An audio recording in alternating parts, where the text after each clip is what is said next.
So the purpose of Android Auto is to stop people from driving around with the phone in the hand like this, and instead put something on the screen that's not interesting to look at, so that people put the phone down and focus on the road in front of them. And what we do after the phone has been connected is show something that we think is going to be immediately useful to the user, like driving directions to somewhere they've searched for example. If there's a calendar appointment, we could show this up here and press and navigate to it, for example. So this is the overview screen. We also have other apps like Maps, Messaging, Media, and Car apps. And if I go to Maps first of all, and that's one of the things that you'll recognize as definitely Google Maps, but it looks different. Even to the point where we've changed the map itself. There are fewer labels, they're bigger, and then of course there are fewer things on the screen until you interact with it, so it's much more friendly for a driver. And we can use the controls in the car to control Android Auto as well. So if I use the push to talk button here, navigate to Griffith Observatory. Navigating to Griffith Observatory. And I can use the steering wheel buttons to turn up the volume. Head east on Figueroa Drive, then turn left onto South Figueroa Street. So it's using the car audio system to play back guidance. If I go to a different app here, for example, the music, and we know that the driving is still going on. Turn left onto South Figueroa Street, then turn left onto West Pico Boulevard. I get an audio Turn left announcement. onto West Pico Boulevard. It's also on the overview screen, so I'm never losing this information. But you'll notice, of course, that it's audible as well. So hopefully I'm looking at the road and I hear it. And if I want to verify, I can just glance over and see it's big text. I'm not looking at the small phone screen. In a quarter mile, turn right onto LA Live Way. Now, it started off with a route straight away. Yes. Is there any way to choose a different route before it starts navigating? Before it starts navigating, no, it will go into the, if I'm using the audible announcement here, it'll go straight to this, but I can choose alternate routes. Like turn that. right onto LA Live Way, then take the California 110 North ramp on the left. Show you a different way of getting to a place. If we go to suggestions, for example, which are personalized, so things I'm looking for, that type of thing, and I click here, then it's going to give me the option.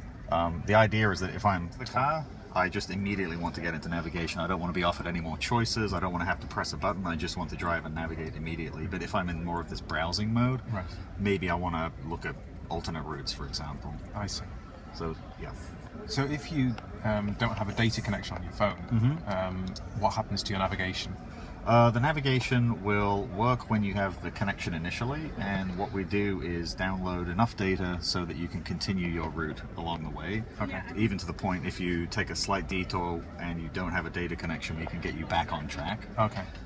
So we get some data down onto the phone. But yeah, you're right, it does use the connection on the phone, and if you don't have a connection, you have the same experience as you would on your phone in your hand if there's no connection. You don't have the navigation to start.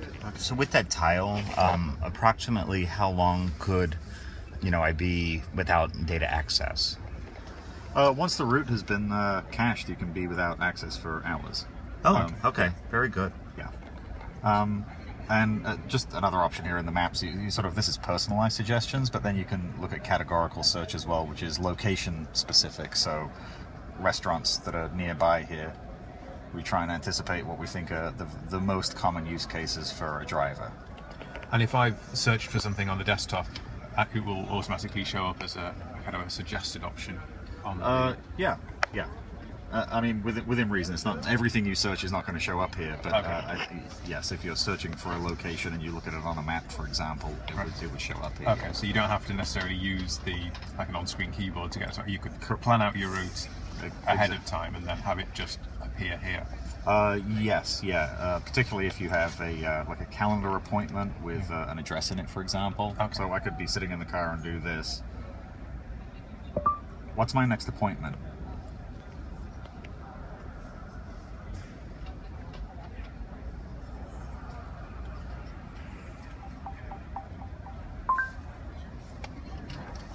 Here are the events you requested. The title is Parents in Town. So parents are in town. Okay, but if there was something with an address on it, attached. yeah, okay. right, then it would offer to take you there. You can do other searches too, like if I'm over here and I say navigate to Starbucks, touch the one you want. So now it's going to offer me because it's, you know, which one is it? So Right. I'll pick that one and it's going to do it. So there's just a variety of ways of getting to that. We try and make sure that there's not one path you have to use to get to the information you need. Okay.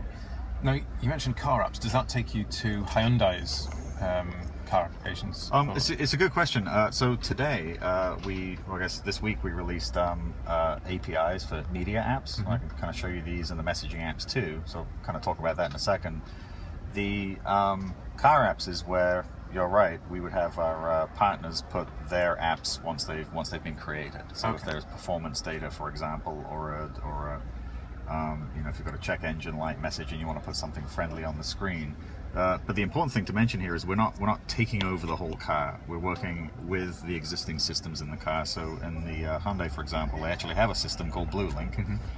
And if I go to that, I have access to all of the apps and information that Hyundai's already put in the car. The same goes actually if I want to listen to radio. I'm not losing that at all. And if I want to go back to Android Auto and make a call or look at the map or whatever, and then still listen to the systems in the car, it's all going to work together. It's a very nice integration. So it's not any attempt at replacing the existing systems. It's just the idea is to really take what people are doing on their phone and get it into the car. So, will this work with any phone presumably running Lollipop? Or? Yeah.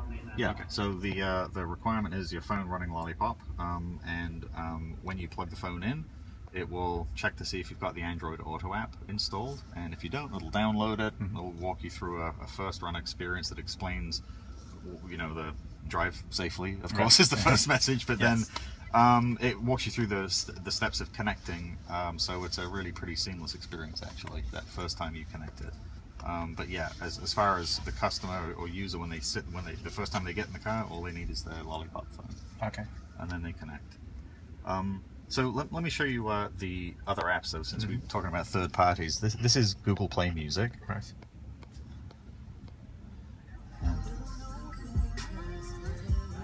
We can browse through the user interface here. We've taken great pains to make sure that this is very easy to use while driving. It's got big fonts. It's not the usual Android app. You can only go so far down into a hierarchy of menus. We don't want people to get lost. Yeah, sorry, it's a bit easier to record there. But as I mentioned, we released the API earlier this week for third parties to write apps. And so here are some of them. And if you go look at one of them, you see, first of all, that it's definitely Spotify in this case. It's got the green colors. If you go in here, it's got the icons that you might expect as a Spotify user. But the second thing you notice is it looks remarkably similar to the Google Play Music, and that's absolutely on a deliberate decision. Because while we want application developers to be able to express their own individuality, we also don't want the driver to be really confused every time they load a different app. So all the media apps look very, very similar with enough room for individual look and feel. On the messaging apps, even more so, this is the phone, which has the usual speed dial, push to talk, you can call people, and a dialer. But on messaging, we can actually handle text messaging in a way that doesn't require you to read anything at all. It's completely voice-based. So if I go look at this phone here and sort of assume that this is a friend who's texting me while I'm driving, this is Ross. So I'll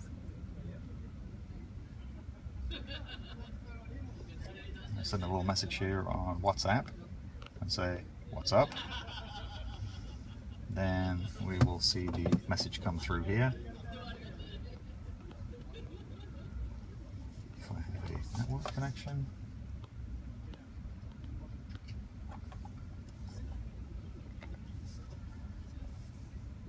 Excuse me 1 second, I may have to unplug that and check my...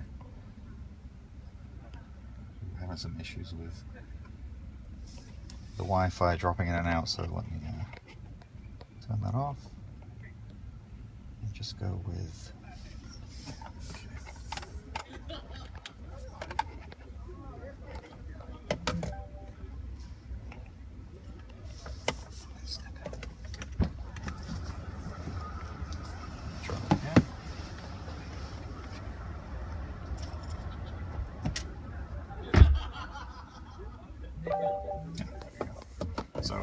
is. I'm driving. I can see Rachel sent me a message.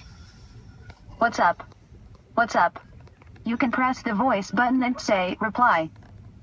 So then I can have a whole conversation with text to speech, to say reply, do the whole thing. Okay, and that obviously came through WhatsApp. Will that work with any like messaging clients, or is it only if they've actually specifically added Android Auto support? The latter, yeah. So Okay. what we've done, if you just look at a couple of examples here, we've got WhatsApp, Kick, Text Plus, Text Me.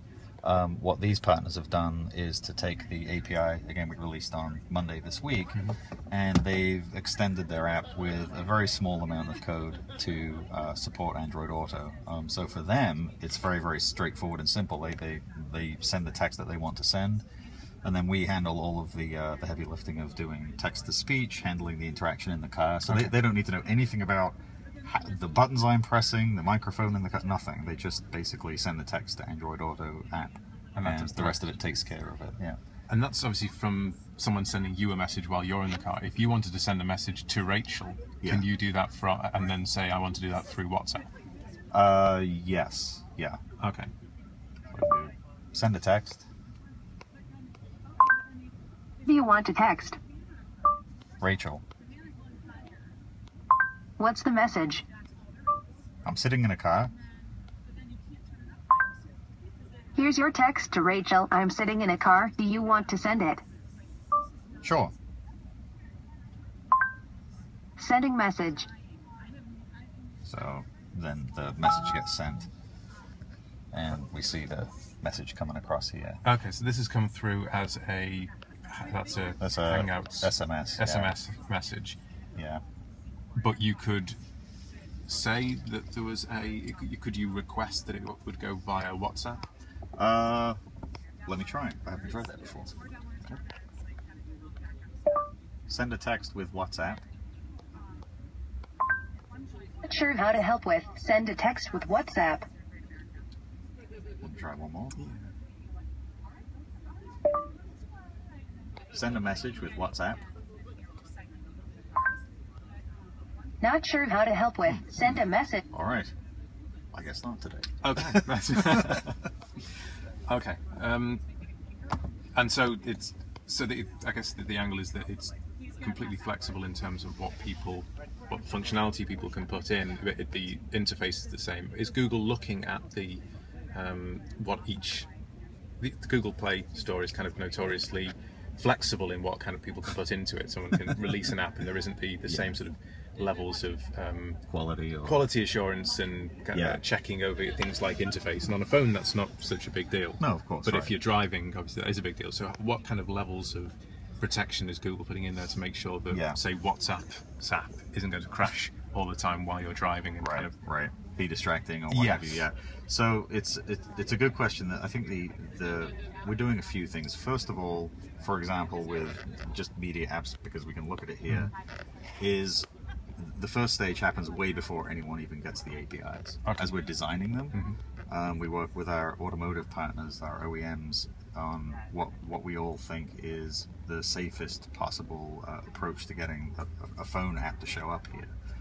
So with fonts, sizes, separation, the length of lists, the number of hierarchical or button presses you can do to finish a task, that's all taken into consideration way up front. So that when an application developer like Spotify or NPR or whomever gets this, we give them a nice sort of happy path to follow, so that it's really difficult to do the wrong thing, intentionally or otherwise.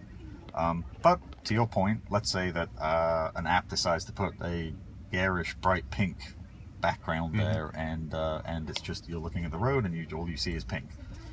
The second thing we do is, as an app is delivered to the App Store, Google actually will look at every single one of them with a human. A person will look at every single automotive application, because we want to make, of course, absolutely sure that we don't let something through that's going to be distracting. Okay, so if I was a nefarious app developer and I decided, well, I'm going to release something which will I'm not entirely, not entirely sure how, but, let's just say, for example, yes, right. that there was something that, or it was just a particularly badly written app that was going to crash a lot, and someone would be constantly unplugging and plugging in, thinking, well, Google's going to be checking that to make sure that that's not going to happen. Well, we check. Yeah, I mean, we check all apps for that kind of thing. There's an automated test to make sure that every app in the App Store meets some level of quality on that front. For the automotive apps specifically, we're looking for driver distraction. Okay. So we want to make sure it's safe for the driver. We can't necessarily guard that someone hasn't written a crummy app. Okay. Entirely, we certainly do checks, but I think that's when the market speaks, right? Okay. If people use it, it crashes a lot, they just uninstall and stop using it, and the app disappears. Okay. But we think that way before that happens, we've taken a lot of steps with our automotive partners to make sure that we've got a really good, as I said, sort of a happy path to follow for those developers, so they aren't doing that. Okay. Brilliant. And when is this? I know that it's obviously up to manufacturers to decide when cars are enabled. When are you kind of expecting the first Android Auto cars to be kind of on the road? You probably want to go talk to the Hyundai folks about that and the other OEMs, and they'll probably tell you something like soon. Okay. Brilliant. Thank you very much. All right. Thanks a lot. Cheers. Thank you.